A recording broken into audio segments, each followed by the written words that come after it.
हाँ भाई देखो, मिनिमम सपोर्ट प्राइस MSP सभी लोगों ने नाम सुना होगा, ठीक है, और बहुत सारे लोग जानते भी होंगे कि MSP क्या होता है। हिंदी में कहते हैं इसको न्यूनतम समर्थन मूल्य।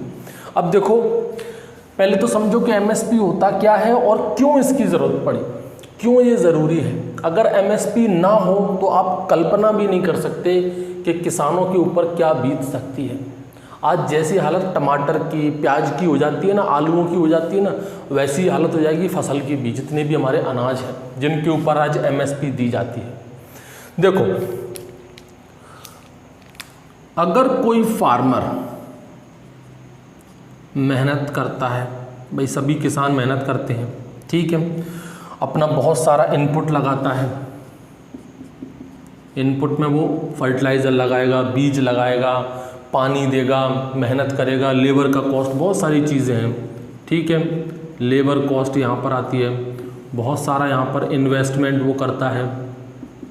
सब ये क्यों कर रहा है, ये सारी चीज़ें, सारी मेहनत वो क्यों करता है, जिससे उसका प्रोडक्शन बढ़ जाए। भाई उत्पादन के लिए कर रहा है कि उत्पादन ज़्यादा से ज़्यादा उसको मिल जाए, उसकी फसल में से ज़्यादा उपज उसको मिले, प्रोडक्शन बढ़ाने के लिए कर रहा है। अब समस्या क्या आती है, यहाँ पर मार्केट ही कुछ ऐसा है, बाज़ार कुछ अलग ही है। जब प्रोडक्शन बढ़ जाता है तो हम सभी जानते हैं उसकी कीमत या उसकी जो प्राइस जो होती है, जो उसका मूल्य होता है, वो कम होता है। भाई सीधी सी बात है, अगर कोई किसान बहुत सारा अनाज पैदा कर दे, अब बहुत सारा अनाज पैदा कर दिया, खरीदने वाले ही नहीं है।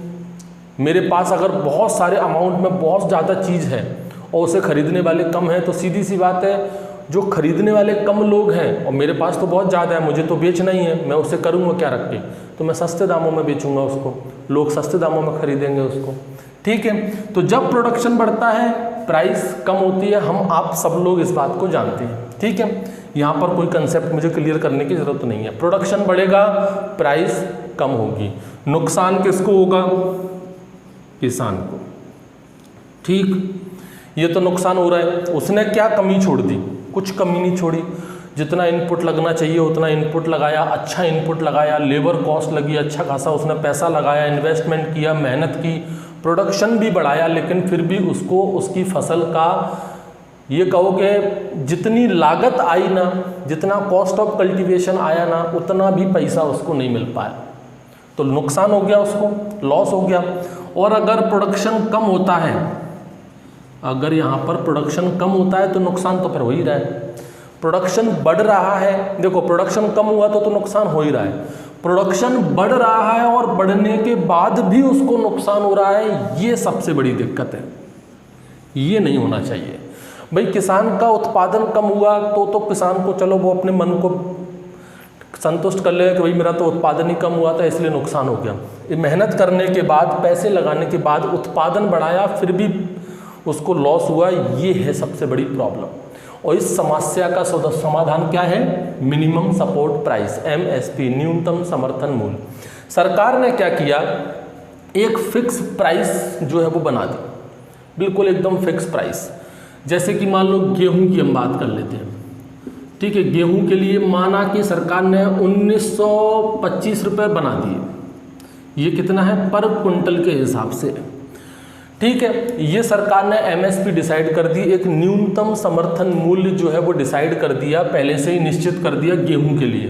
गेहूं कैसी फसल है, रबी की फसल है। कब इसकी बुवाई होती है, अक्टूबर अक्टूबर मत बोलो, इसको बोलो नवंबर दिसंबर में इसकी बुवाई होती है, और नवंबर दिसंबर के टाइम पर ही MSP की घोषणा हो जाती है रबी फसलों के लिए, ठीक है। ज़्यादा से लेट हुआ तो जनवरी तक चली जाएगी, ठीक है। यानी कि अभी उत्पादन हुआ नहीं है, मौसम जैसे ही शुरू होगा, रबी फसल स्टार्ट होगी या खरीफ फसल स्टार्ट होगी, जब बुवाई चल रही होती है, बुवाई का टाइम होता है, सोइंग का टाइम होता है, तभी सरकार MSP डिक्लेयर कर देती है सभी फसलों के लिए। तो सरकार गेहूं के लिए, मान लो सरकार ने गेहूं के लिए 1925 रुपये प्रति क्विंटल फिक्स कर दिया, मतलब अब ये किसान एकदम निश्चित है। अब इसका उत्पादन कितना भी ज़्यादा बढ़ जाए, इसको इस बात का डर बिल्कुल नहीं है कि प्राइस कम हो जाएगी। इसको पता है कि मेरा उत्पादन भले ही कितना भी ज़्यादा हो जाए या कितना भी कम हो जाए, मुझे प्रति कुंटल के हिसाब से इतना पैसा तो मिलेगा ही मिलेगा। कोई भी मंडी में कोई भी अधिकारी इतने से कम में उस किसान का गेहूं नहीं खरीद सकता, भले ही वो कितना भी ज़्यादा प्रोडक्शन करके ले जाए। अब यहाँ पर ये वाला फैक्टर काम नहीं करेगा, ये एमएसपी ने मार्केट बदल दिया। यही चीज़ जो मैं बता रहा हूँ, ये एमएसपी ये टमाटर के ऊपर, प्याज के ऊपर, आलू के ऊपर, इनके ऊपर लागू नहीं होती, इसीलिए तो समस्या आती है। आज टमाटर चल रहा है 80 रुपये किलो, 90 रुपये किलो, 100 रुपये किलो, 2-3 महीने बाद देखना वही टमाटर 10 रुपये किलो पे आ जाएगा। ये इतना ज़्यादा फ्लक्चुएशन क्यों है? क्योंकि उनके लिए कोई फिक्स प्राइस नहीं है, कोई एमएसपी वगैरह नहीं है। भाई हमारी जो मेजर क्रॉप है उनके लिए एमएसपी बनाया गया है। अगर सोचो, आप कल्पना करो कि अगर मान लो गेहूं के लिए, चावल के लिए, जितनी भी दालें हैं उनके लिए अगर एमएसपी ना होता, मिनिमम सपोर्ट प्राइस ना होता, तो क्या होता? ये किसान ना कितना भी उत्पादन कर ले, ये हमेशा भूखा मर जाता। पूरी प्रॉब्लम किसके ऊपर आ जाती है? किसान के ऊपर। अभी भी आ रही है। लेकिन इस एमएसपी से कम उस किसान का जो कॉस्ट ऑफ कल्टीवेशन है, जितनी उसकी लागत लग रही है, उससे उसको ज़्यादा पैसा मिल जाता है, उसमें उसको मुनाफा तो कम से कम हो ही जाता है, प्रॉफिट तो हो जाता है। ठीक है, ये होता है मिनिमम सपोर्ट प्राइस। समझ में आ गया? न्यूनतम समर्थन मूल्य। किसी भी क्रॉप का, किसी भी फसल का पहले से ही हम एक निश्चित मूल्य तय कर देते हैं, उसकी निश्चित कीमत, एक पर्टिकुलर प्राइस हम उसका पहले से ही डिसाइड कर देते हैं कि भाई आपकी ये जो फसल है, भले ही कितना भी उत्पादन दे दे, हम तो इतने रुपए प्रति कुंटल के हिसाब से खरीदेंगे। उस कीमत को कहते हैं मिनिमम सपोर्ट प्राइस, न्यूनतम समर्थन मूल्य। ठीक, अब ये जो मिनिमम सपोर्ट प्राइस है, ये कौन बनाता है, कौन डिसाइड करता है? इसके लिए एक कमीशन है, CACP। पूरा नाम क्या है इसका? कमीशन ऑन या commission for agriculture cost and price. ये आप याद रखना, CACP, commission for agriculture cost and price.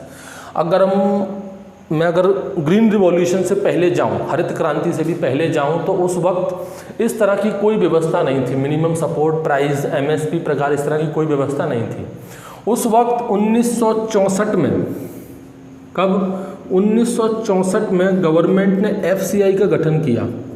FCI मतलब food corporation of India, food corporation of India का गठन किया। क्या काम था इस FCI का? ये FCI जो थी वो इन किसानों से सारा फूड ग्रेन खरीदती थी।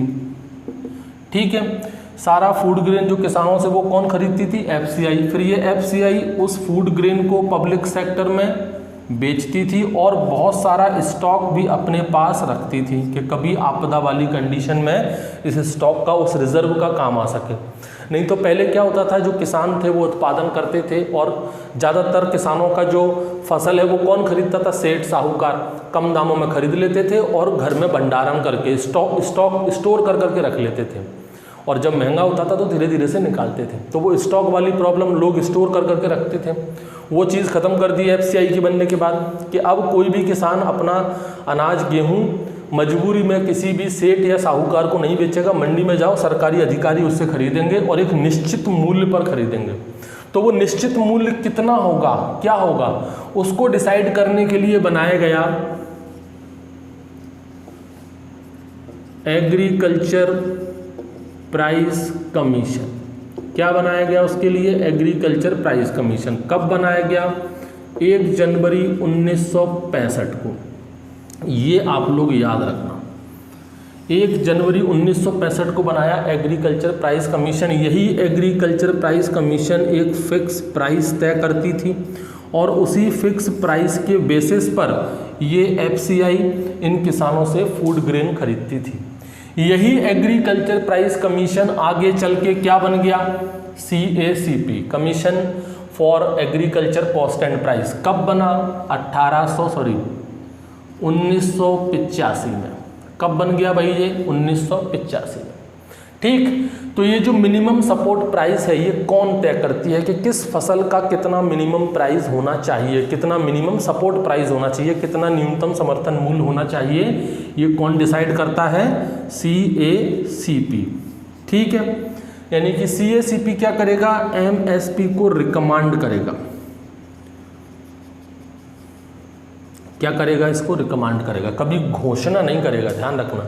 ये जो CACP होता है, इसके अंदर बहुत सारे एक्सपर्ट होते हैं, बहुत सारे वैज्ञानिक होते हैं, ठीक है, वो लोग क्या करते हैं, बहुत सारे आधार हैं CACP को डिसाइड करने के कि भाई MSP जो है अपना मिनिमम सपोर्ट प्राइस जो है वो कितना रखा जाए, गेहूं के लिए कितना रखा जाए। MS स्वामीनाथन जी आपके नेशनल कमीशन ऑफ फार्मर के चेयरमैन है, उनका हमेशा से यही कहना था कि जो CACP है, सॉरी जो MSP है, मिनिमम सपोर्ट प्राइस है, वो फसल के उत्पादन की जो लागत होती है उसमें कम से कम 50% ज़्यादा तो होना चाहिए, देना चाहिए। आज प्रेजेंट में बात करें तो वो 1.5 गुना हो गया है, जितनी लागत फसल उत्पादन में आ रही है उसका 1.5 गुना MSP हो गया आज की डेट में। ठीक है, वो कितना है क्या है बताऊंगा। तो फसल के उत्पादन में यानी कॉस्ट ऑफ कल्टीवेशन कितना है, इनपुट वेरिएबल्स क्या है, क्योंकि हर साल इनपुट चेंजेस होते हैं, कभी साल फर्टिलाइजर महंगा आता है, कभी सस्ता आता है, कभी इंसेक्टिसाइड पेस्टिसाइड महंगे आते हैं, कभी सस्ते आते हैं, वो इनपुट वेरिएबल्स देखे जाते हैं। मार्केट में देखा जाता है कि डिमांड और सप्लाई कैसी चल रही है, इंटरनेशनल कॉस्ट भी देखी जाती है, इन सब चीज़ों को देखा जाता है और उसी बेसिस पर इस MSP को डिसाइड किया जाता है, फिक्स किया जाता है कि इस क्रॉप के लिए इतनी MSP हमको रखनी है। कौन फिक्स करता है, CACP। लेकिन CACP कभी भी MSP को डिक्लेयर नहीं करता, ये सिर्फ रिकमेंड करेगा, ये सिर्फ सलाह देगा कि भाई इस क्रॉप के लिए इतनी MSP होनी चाहिए। तो ये किसको सलाह देता है, ये रिकमेंड करता है CCEA को। अब ये CCEA क्या है, CCEA का मतलब होता है cabinet committee on economic affair, cabinet committee on economic affair, CCEA। इसमें बहुत सारे मिनिस्टर्स होते हैं, बहुत सारे एक्सपर्ट होते हैं और इसके जो हेड होते हैं, जो चेयरपर्सन होते हैं, वो कौन होते हैं, वो होते हैं प्रधानमंत्री, PM। अभी कौन है, श्री नरेंद्र मोदी जी। ठीक है, इतनी बात समझ में आ गई कि जो CACP है, commission for agriculture cost and price, ये MSP को रिकमेंड करेगा, यानी कि ये फिक्स कर देगा कि भाई इस क्रॉप के लिए इतनी होनी चाहिए, लेकिन ये कभी घोषणा नहीं करेगा। ये रिकमेंड किसको करेगा, CCEA को, cabinet committee on economic affair को। उनसे कहेगा कि भाई हमने इन फसल के लिए इतनी MSP तैयार की है। तो ये जो CCEA है, ये एक बार उस रिपोर्ट को और देखेंगे कि हाँ ठीक ठाक है और बढ़ानी चाहिए या कम करनी चाहिए। हालांकि कम तो नहीं करते, पिछली बार की तुलना में हमेशा MSP को बढ़ाया ही जाता है। ठीक है, ये एक बार उस पर और रिव्यू कर लेंगे और फाइनली जब वो पक्का हो जाएगा कि हाँ इतनी ही रखनी है, और प्रधानमंत्री जी से उसको घोषणा करवा देते हैं। ठीक, तो इस बात का ध्यान रखना, आपको CACP रिकमेंड करता है और CCEA जी क्या करते हैं, डिक्लेयर करते हैं। ये ठीक उसी तरह से है जैसे कि कॉपी मैंने चेक की, मुझे पता है आपके कितने नंबर हैं, लेकिन मैं उसको नोटिस बोर्ड पर नहीं चिपका सकता, मैं उसका रिजल्ट डिक्लेयर नहीं कर सकता। मुझे पता है, इनको पता है कि इस साल गेहूं की कितनी MSP होने वाली है, लेकिन ये बता नहीं सकते। बताएगा कौन, प्रधानमंत्री जी। डिक्लेयर कौन करेगा, प्रधानमंत्री जी। रिकमेंड कौन करते हैं, MSP, CACP। ठीक है, ये जो CACP है अभी प्रेजेंट में इसके चेयरपर्सन कौन है, BP शर्मा। ये आप लोग याद रखना, प्रोफेसर BP शर्मा, इनका पूरा नाम है विजय पॉल शर्मा। विजय पॉल शर्मा, यहाँ से भी क्वेश्चन आ सकता है कि CACP के चेयरमैन कौन है, अभी मेन हेड कौन है, वो है विजय पॉल शर्मा, BP शर्मा। ठीक, अब देखो ये जो CACP है ये कुल 22 क्रॉप के लिए MSP डिसाइड करता है। कितने के लिए, 22 क्रॉप के लिए। और एक डिसाइड करता है FRP, किसके लिए, वो क्रॉप है शुगर केन। ठीक है, तो टोटल 23 क्रॉप आती हैं इस CACP में। उस 23 में से 22 के लिए क्या करता है, वो MSP बनाता है और एक शुगर केन के लिए FRP बनाता है। बहुत सारी किताबों में कन्फ्यूज़न है, बहुत सारी किताबों में आप देखोगे यहाँ पर 22 की जगह पर 24 क्रॉप है। कितनी है, 24 क्रॉप, यानी कि 2 क्रॉप एक्स्ट्रा हैं। वो 2 क्रॉप एक्स्ट्रा कौन सी हैं, क्यों भाई और किताबों में 24 लिखा है, क्यों। CACP की आप ऑफिशियल वेबसाइट पे जाओगे तो वहाँ सिर्फ 22 ही है, तो आपको एग्जाम पर्पज से सिर्फ 22 ही लगाना है, 24 नहीं लगाना। CACP कितने की MSP बनाता है, सिर्फ 22 क्रॉप की, और एक बनाता है FRP शुगर केन के लिए। ठीक है, बाकी की 2 एक्स्ट्रा कौन सी हैं, क्या है, वो मैं अभी आपको बताता हूँ। अब देखो कौन कौन सी क्रॉप है और क्या क्या आपको याद रखना है एग्जाम के लिए, वो देखते जाओ।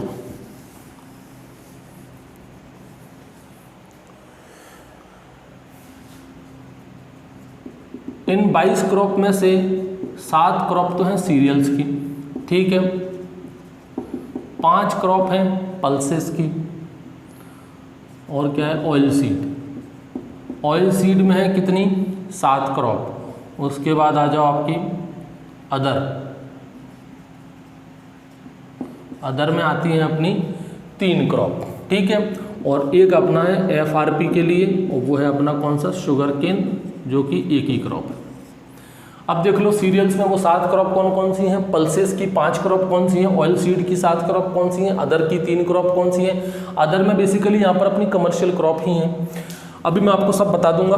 अब देखो यहाँ पर मैंने एक लिस्ट तैयार की है, उस लिस्ट में इस साल देखो एक तो अपना निकल गया 18-19, 2018-19, ये जो 2018-19 रबी के लिए डिक्लेयर निकल चुका है, ठीक है। अभी जो चल रहा है ये सीज़न कौन सा है अपना 2019-20, ये जो खरीफ सीजन अपना चल रहा है, यानी कि अब नेक्स्ट जो आने वाला है वो कौन सा आएगा 2020-21, ये किसके लिए आएगा रबी के लिए। तो ये तो अभी आया नहीं है 20-21, ये तो अभी आएगा नवंबर अक्टूबर में जब बुवाई होगी तब सरकार डिक्लेयर करेगी, तो इसके बारे में तो अभी कुछ सोचना ही नहीं है, ये तब आएगा तब आपको पढ़ना पड़ेगा। अभी हमें किस पर ध्यान देना है, इसके ऊपर, ठीक है। 2019-20 खरीफ क्रॉप, सॉरी ये भी अपना 2019-20 ही रहेगा ना रबी क्रॉप का भी, क्योंकि आधा अपना 19 में जाता है आधा 20 में जाता है, ठीक है। 2019-20 रबी क्रॉप, ये दोनों आप अभी के लिए याद रखो।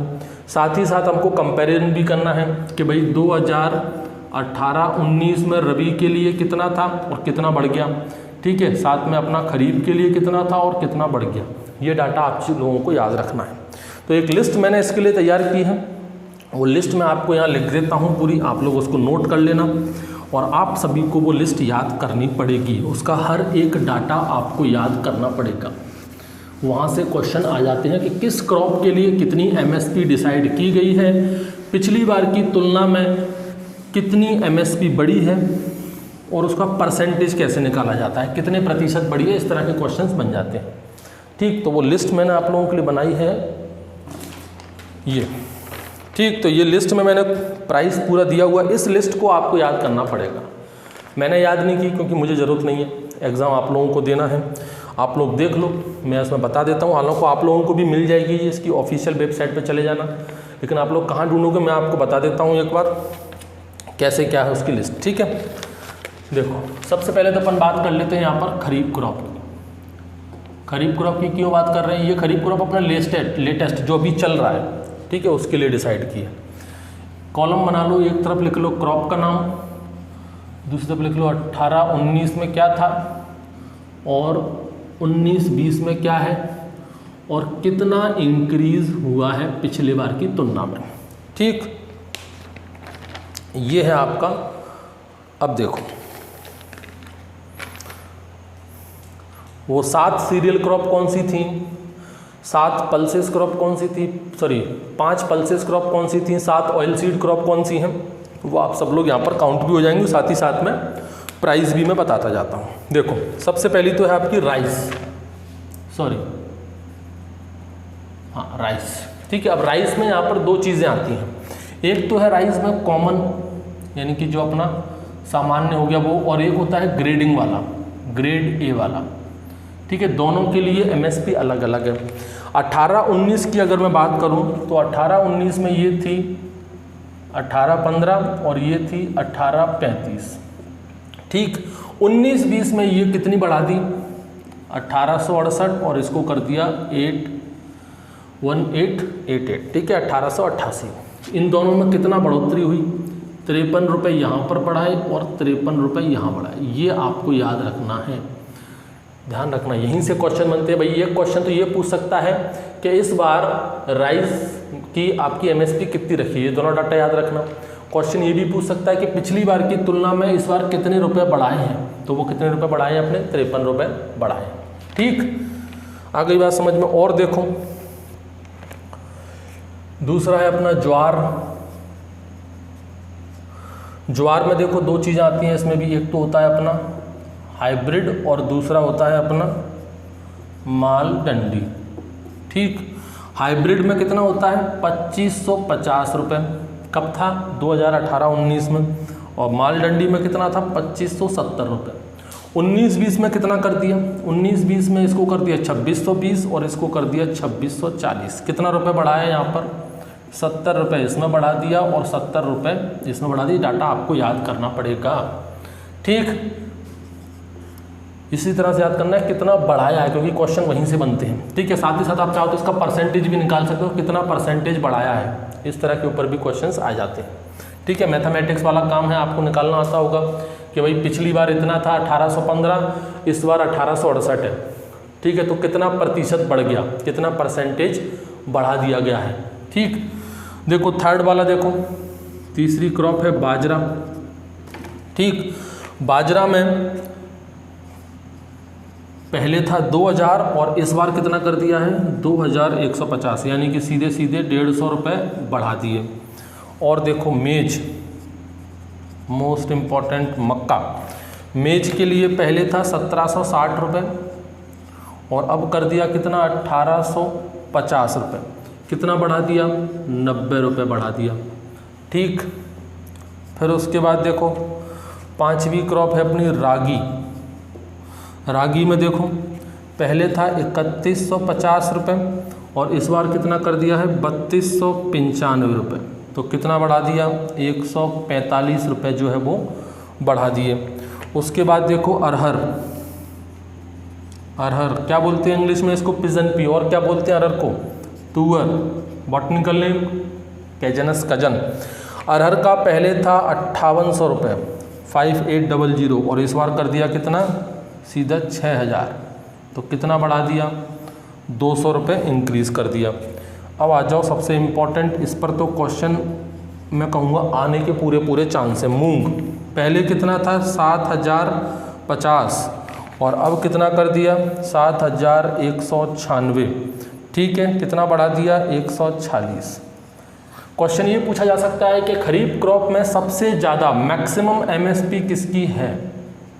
तो मैक्सिमम एमएसपी किसकी है? मूंग की है, 7196 रुपये, ठीक।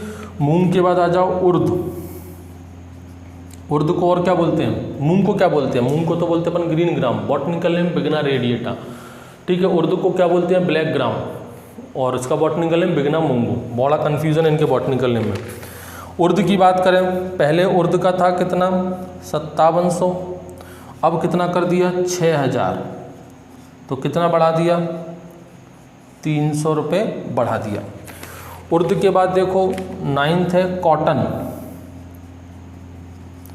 कॉटन में अपना देखो दो चीज़ें यहाँ पर, एक है मीडियम स्टेपल। अब मीडियम स्टेपल वाला लेंथ है इसकी, सॉरी, ये माइक्रोनियर में इसकी लेंथ को मापा जाता है, ठीक है। कॉटन के ऊपर जब मैं वीडियो बनाऊंगा तब डिटेल में इसको समझा दूंगा। एक मीडियम स्टेपल और एक लॉन्ग स्टेपल। मीडियम स्टेपल के लिए कीमत रखी गई थी पिछली बार 5255 और लॉन्ग के लिए रखी गई थी 5550, ठीक है। जो इस बार कितनी हो गई है? 5515 इसको कर दिया है, मैंने सभी क्रॉप के ऊपर बढ़ाया ही है इस बार, ठीक है। तो कितना कितना फ़ायदा हुआ? 260 रुपये का इंक्रीमेंट इसमें लगा है और 275 रुपये का इंक्रीमेंट यहाँ बढ़ गया, ठीक है। उसके बाद देखो ग्राउंडनट, मूंगफली, ये भी इंपॉर्टेंट है। ग्राउंडनट की बात में, मूंगफली कौन सा है? शेल के अंदर, पूरी मूंगफली की बात हो रही है, केवल मूंगफली के दाने की बात नहीं हो रही, पूरी मूंगफली की बात। तो मूंगफली के ऊपर कितना है? पहले था आपका 50-90 और इस बार है 5275। कितना बढ़ा दिया? 185 रुपये का इंक्रीमेंट मूंगफली के ऊपर कर दिया, ठीक। आप लोग इसका ले लो स्क्रीनशॉट, ठीक। लिखने की जरूरत नहीं, सीधे स्क्रीनशॉट लो, बाद में लिखना, अभी सुनते रहो। ले लो भाई स्क्रीनशॉट, मैं थोड़ा दूर हो जाता हूँ। ले लिया, ठीक है। सब लोगों ने स्क्रीनशॉट ले लिया होगा, और नहीं लिया तो फिर ले लो, एक बार मिटा रहा हूँ मैं इसको, ठीक है।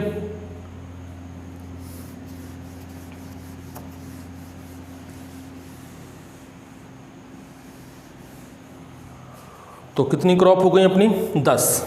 अब देखो 11th क्रॉप कौन सी है? सनफ्लावर।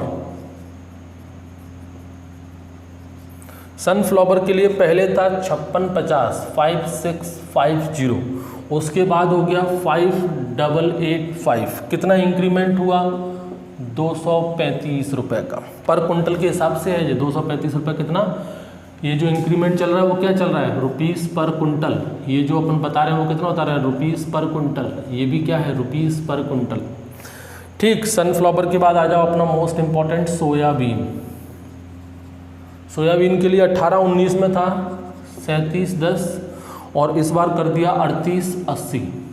तो कितना इम्प्रूवमेंट हो गया, कितना इंक्रीमेंट हो गया, 170 रुपये प्रति कुंटल के हिसाब से ज़्यादा मिलेगा किसानों को। ठीक है, 13 की बात कर लो, सीसेमम। बॉटनिकल नेम क्या होता है, सीसेमम इंडिकम। क्या बोलते हैं इसको हिंदी में, तिल। सीसेमम का पहले था 6485 और इस बार कितना हो गया 6855। तो कितना इंक्रीमेंट हुआ, 170 रुपये। ठीक, उसके बाद आ जाओ 14 और 14 है निगेर सीड। ठीक, निगेर का पहले था 5490 और इस बार कितना है 6695। 755 रुपये का इंक्रीमेंट इसके ऊपर लगा है। टोटल 14 क्रॉप है खरीफ में, ये आप लोग याद रखना। खरीफ में कितनी है टोटल, 14 क्रॉप। टोटल 14 क्रॉप किस में है, खरीफ में है। ठीक, फिर से ले लो इसका स्क्रीनशॉट, ऊपर वाली फसलें लिख लो। अब आ जाओ रबी क्रॉप पर।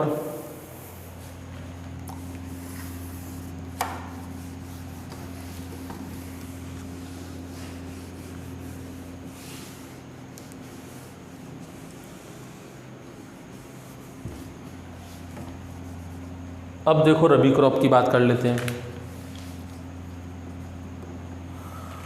हाँ, तो रबी क्रॉप में सबसे पहला तो अपना मोस्ट इम्पॉर्टेंट क्या है, वीट, गेहूँ। अब ये जो रबी क्रॉप हम पढ़ेंगे कौन सा है, अभी आने वाला रबी क्रॉप का जो सीज़न आएगा वो कौन सा आएगा, 20-21। तो वो तो अभी आया नहीं है और आप लोगों के लिए इम्पोर्टेंट वही रहेगा जो आने वाला है। ठीक है, लेकिन क्योंकि IBPS AFO का एग्ज़ाम अपना तभी होता है। ठीक है, लेकिन उससे पहले अपना इस पर भी क्वेश्चन आ जाते हैं 2019-20 पर। ठीक है, और ये इसलिए पढ़ना है क्योंकि इंक्रीमेंट के ऊपर क्वेश्चन आते हैं कि पहली बार से कितना इंक्रीज हुआ। वीट की हम बात करें तो पहले वीट पे कितना था 1840, इस बार कितना मिला 1925। कितना रुपये बढ़ के मिला, 85 रुपये। दूसरा देखो बारले। बारले पे पहले कितना था 1440, इस बार कितना मिला 1525। कितना रुपये बढ़ के मिला, 85 रुपये। तीसरा देखो ग्राम, चना, चिकपी। ठीक है, सिसर एरिडिनम, पहले कितना था 4620 और इस बार कितना मिला 4875। कितना बढ़ा 255 रुपये। उसके बाद आ जाओ अपना फोर्थ लेंटिल। लेंटिल को हिंदी में क्या बोलते हैं, मसूर। ठीक, 4475 पहले था और 4800 रुपये अब कर दिया। कितना रुपये बढ़ा इस पर, 325 रुपये। पांचवा है रेपसीड और मस्टर्ड। रेपसीड और मस्टर्ड पहले कितना था इस पर 4200 रुपये और अब कितना हो गया 4425। कितना बढ़ा 225 रुपये का इंक्रीमेंट इस पर लग गया। उसके बाद आ जाओ सिक्स्थ है अपना सैफफ्लावर। सैफफ्लावर में 4945, इस बार कितना हो गया 5212। कितना था 270। ये तो है रबी क्रॉप। कितनी टोटल रबी क्रॉप 6।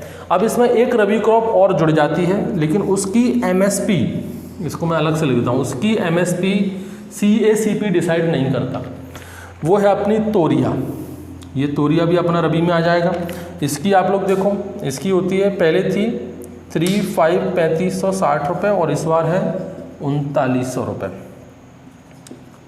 3900 रुपये। ठीक है, 340 रुपये का इंक्रीमेंट इसमें हुआ है। ये जो तोरिया है ये CACP इसको डिसाइड नहीं करता है, ये CACP के क्राइटेरिया से बाहर है। तोरिया की जो MSP है वो इसके बेसिस पर मापी जाती है। ठीक, ये वो एक एक्स्ट्रा क्रॉप है। और देखो अदर क्रॉप में आ जाओ अपनी। अदर क्रॉप में सबसे पहली आपकी है कोपरा। कोपरा समझते हैं ना, कोपरा में अपनी दो हैं, एक तो माइलिंग वाला और दूसरा बॉल। कोपरा नारियल के अंदर जो कोपरा निकलता है ना, अब उसमें दो चीज़ें, एक माइलिंग और एक बॉल। माइलिंग वाला पहले था 9521 और इस बार हो गया 9960। इंक्रीमेंट हुआ 439 रुपये का। बॉल 9920 और इसका 1000 से ऊपर निकल गया 380 रुपये का इंक्रीमेंट हुआ। बॉल समझते हो ना, कोपड़ा नारियल के अंदर जो निकलता है। दूसरी क्रॉप की हम बात करें तो वो है अपना रॉ जूट। ठीक, रॉ जूट का, अब देखो जूट की अगर हम बात करें यहाँ पर, तो जूट एक ही बार होती है, इसमें जूट में रबी और खरीफ का चक्कर नहीं होता, इसलिए यहाँ पर एक ही आपको याद रखनी है, वो है 3950। ठीक, अब देखो यहाँ पर एक एक्स्ट्रा और है, इसको अगर अपन ने हटा दिया, 14 क्रॉप कितनी हो गई फिर रबी की, 6 ये हो गई, कितनी हो गई 20, 21 और 22 क्रॉप के लिए बताता है, लेकिन किताबों में आपको मिलती है 24। तो वो 24 कौन सी है, 23 भी ये है, ठीक है, और एक 24 वाली है अपनी डी हस्क कोकोनट,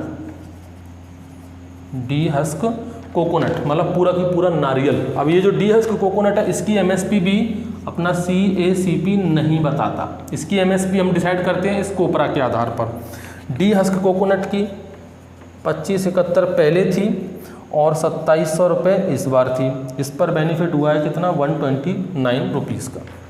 ठीक, तो ये आप लोगों को याद रखना, टोटल क्रॉप कितनी हो गई 24, ठीक है, लेकिन एमएसपी कितने की बताता है CACP, केवल 22 की। एक क्रॉप और है soybean, sorry sugar cane. Sugar cane के लिए एमएसपी नहीं होती, शुगर केन के लिए होती है FRP। अब इस लिस्ट को अपन रख देते हैं, इसका कोई काम नहीं। अब देखो शुगर केन का FRP क्या है। FRP का मतलब होता है fair and remunerative price, Hindi में कहते हैं उसको उचित और लाभकारी मूल्य।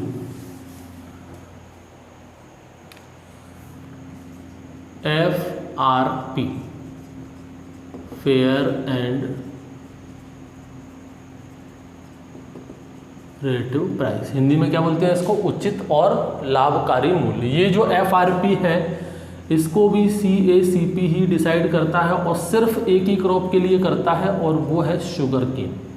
ठीक है, अब शुगर केन को मंडियों में नहीं बेचा जाता और ना ही कोई सरकार इससे खरीदती है। शुगर केन को कौन खरीदेगा, जो शुगर मिल है। भाई शुगर केन से क्या बनता है, शक्कर बनती है, तो शुगर केन वाले को, शुगर को कौन खरीदता है, जो शुगर मिल वाले हैं वो खरीदते हैं। तो ये जो CACP है वो शुगर मिल वालों को इंस्ट्रक्शन देती है कि हमने इतना FRP रखा है और आपको इतने से कम में शुगर केन किसानों से नहीं खरीदना। जैसे इस बार की हम बात करें तो 275 रुपये रखा है 2019-20 के लिए, वहीं अगर 2018-19 की बात करें तो उस वक्त था 255 रुपये। कितना बढ़ा के दिया है, 20 रुपये यहाँ पर बढ़ा के दिया है इस बार। तो इस बार सरकार ने, केंद्र सरकार ने, CACP ने शुगर केन पर, शुगर मिल के जो मालिक हैं उनको कितना FRP बताया है, 275 रुपये शुगर केन के लिए। यानी कि अब ये शुगर केन 275 रुपये कितना है पर कुंटल के लिए, एक कुंटल का 275 रुपये शुगर केन के जो शुगर मिल के जो मालिक हैं उनको किसानों को देना पड़ेगा पर कुंटल के हिसाब से। वो है किसका, उसका FRP। ठीक है, यहाँ पर क्राइटेरिया क्या है, यहाँ पर क्राइटेरिया होता है रिकवरी रेट का। रिकवरी रेट आप सभी लोग समझते हैं, भाई शुगर केन से हमें क्या बनाना है, शक्कर बनाना है, तो जितनी ज़्यादा रिकवरी रेट होगी, भाई जो रिकवरी रेट का मतलब हो गया कि कितना प्रोडक्ट उससे बन रहा है। ठीक, तो जो रिकवरी रेट है वो बेसिक यहाँ पर माना जाता है 10%। अगर जो किसान शुगर केन लेकर आया है, गन्ना, अगर मान लो कोई किसान ख़राब क्वालिटी का गन्ना लेकर आया, यहाँ पर क्या डिसाइड किया गया है कि अगर कोई किसान गन्ने को लेकर जा रहा है शुगर मिल वाले पे बेचने के लिए, अगर उसके गन्ने में रिकवरी रेट 10% तक है, बेसिक कितना है 10% अगर है, तो उसको 275 रुपये पर कुंटल के हिसाब से मिलेगा। अगर 10% से ज़्यादा हुआ तो क्या है, तो यहाँ पर एक फैक्टर काम करता है कि अगर 0.1% भी इंक्रीज़ होता है इस 10% में, तो 3.25 रुपये ज़्यादा मिलेंगे, यानी कि 2.75 रुपीज़ पर कुंटल के हिसाब से उनको ज़्यादा मिलेंगे। आ गई बात समझ में। 275 रुपये तो क्या है, केवल 10% पर है। अगर रिकवरी रेट ज़्यादा भी हो सकती है, अच्छी क्वालिटी का गन्ना भी हो सकता है, तो 0.1% रिकवरी रेट बढ़ने पर 3.25 रुपये 2.75 रुपीज़ पर कुंटल के हिसाब से किसान को दिए जाते हैं। ठीक, यहाँ पर एक SAP भी लगता है। SAP क्या होता है, स्टेट एडवाइजरी प्राइस, एडवाइजरी नहीं शायद, स्टेट एडवाइस प्राइस, देखना आप लोग एडवाइजरी है या एडवाइज़र। स्टेट एडवाइस प्राइस ये स्टेट लगाते हैं भाई। ज़्यादातर जैसे अपन बात करें शुगर केन की तो उत्तर प्रदेश अभी शुगर केन में बहुत है, महाराष्ट्र बहुत है। तो उत्तर प्रदेश सरकार या महाराष्ट्र की सरकार वो चाहे तो अपने लेवल पर किसानों को फ़ायदा पहुंचाने के लिए इस FRP में कुछ और एडिशन कर सकती है। ध्यान रखना MSP हो या FRP हो, जो केंद्र सरकार ने डिसाइड कर दिया वो पूरे इंडिया में तो लागू होगा ही होगा, उससे कम में तो कोई खरीद नहीं सकता। सरकार चाहे, स्टेट गवर्नमेंट चाहे तो किसानों को फ़ायदा पहुंचाने के लिए उसमें कुछ और अपनी तरफ से ऐड कर सकती है। जैसे उत्तर प्रदेश ने क्या किया इस बार, SAP कितना कर दिया, 25 रुपये कर दिया पर कुंटल के हिसाब से। यानी कि जो FRP था, FRP कितना था भाई, 275 रुपये पर कुंटल। ये तो अपना CACP ने डिसाइड कर दिया। उत्तर प्रदेश ने कितना कर दिया, 25 रुपये और जोड़ दिया, तो टोटल कितना हो गया भाई, ये करो इसको, 310 रुपये, 310 रुपये हो गया ना, सॉरी ये कितना हो गया अपना 300 रुपये। मेरा मैथमेटिक्स बहुत ज़्यादा कमज़ोर है भाई, देख लो 300 रुपये हुआ ना, हाँ 300 रुपये हो गया। यानी कि अब किसानों को कितना मिलेगा टोटल अपन को, 300 रुपये प्रति कुंटल के हिसाब से। एक मिनट,